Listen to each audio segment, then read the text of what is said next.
Let's talk about a subject close to my heart, HS2, shall we? Close to your house. That's very true, Kevin. In fact, at one point, it was so close to my house, I thought that I was going to be subject to blight, as indeed, I'm laughing, but as I'm painfully aware that many hundreds, if not thousands of people will be in that situation just now. What I find curious, really, is the costings of these projects. Because when HS2 was first priced, I can remember, and I'm sure there's clips of me on television saying as much, that it was never going to come in at the original suggested price of £50 billion. And like, I think it was the Guardian newspaper, were very quickly commenting carrying comments from experts saying it was going to cost in excess of £100 billion. Now, this is years and years ago. So, to bring up to speed with this, the latest headlines, Parliament was seriously misled over the costs of HS2. You don't say.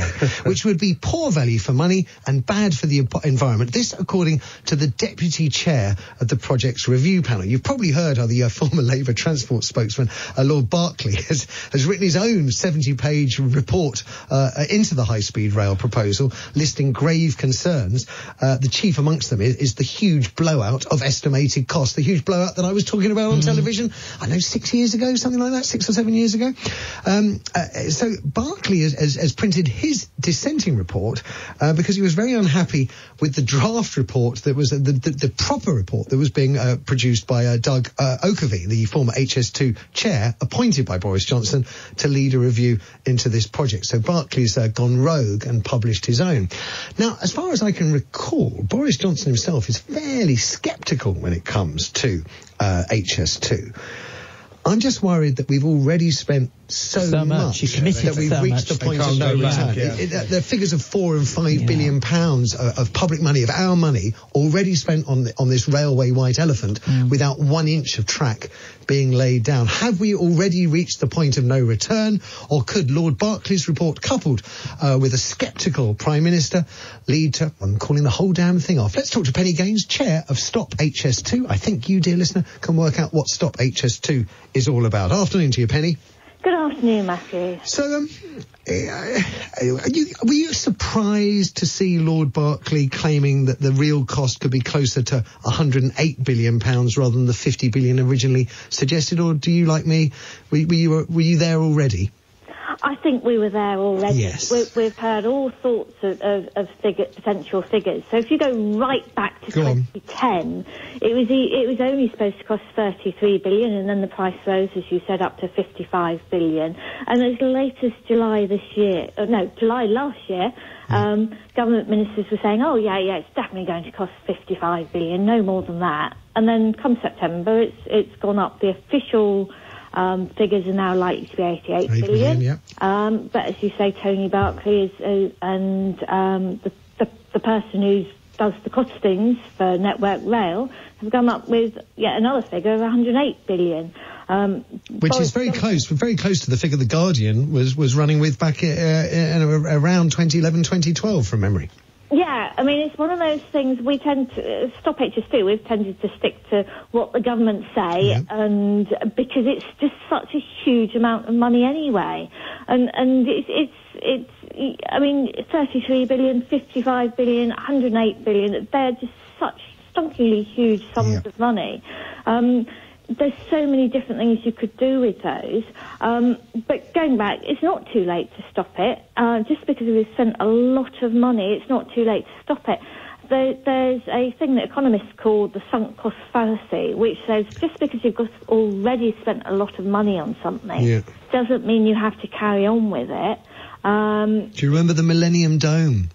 I mean, that was years of agony watching it. It started off, we're going to build a plastic tent in a horrible spot of East London, and we're going to build a tent. What do they sell tents for in Blacks? 50 quid. So it's going to be a big tent. We're going to build a big tent to entertain people for 100 quid. And by the time it was open on New Year's Eve, and it was only just open on New Year's Eve, it would cost them like 10 billion, hadn't it? This plastic tent in Greenwich. And then, despite the government successive administration, successive government, it was all Blair, wasn't it? Yeah.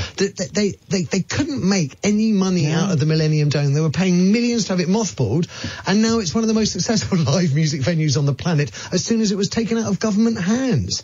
I only mention that because it just seems peculiar to me, Penny, that you've got a succession of politicians through a succession of different governments, none of whom seem to listen to the cynics who keep saying the costs of HS2 that the governments are putting out there are Mickey Mouse, and no one believes them. What we have here is the cost of HS2 seem to be Mickey Mouse, and all the leading political figures in government do believe them.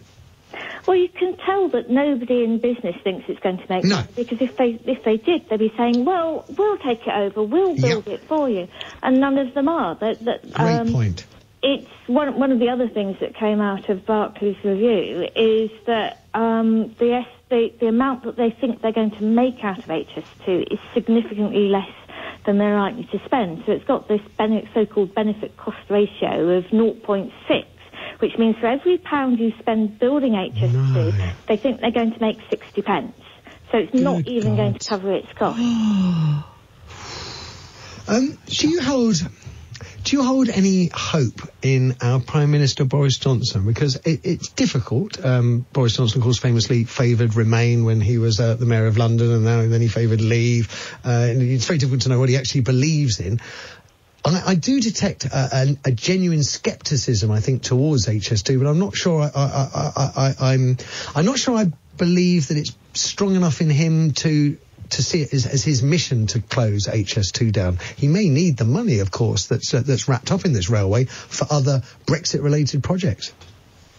Well, I mean, I think he likes big projects. I think he probably likes it from that point of view.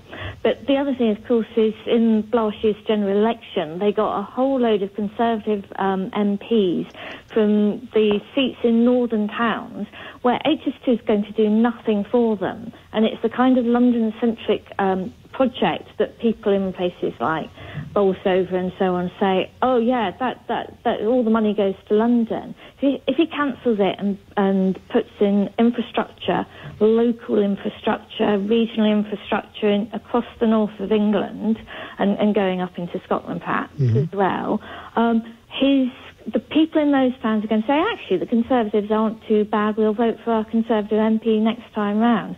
So I suspect he likes big projects, but he probably likes MPs across the north even more. So do you think he will pull the plug on HS2? I really don't know. I mean, you're the chair of the national campaign, Stop HS2. You might, I mean, if you don't believe that he will pull the plug, then do you believe anyone's ever going to stop HS2?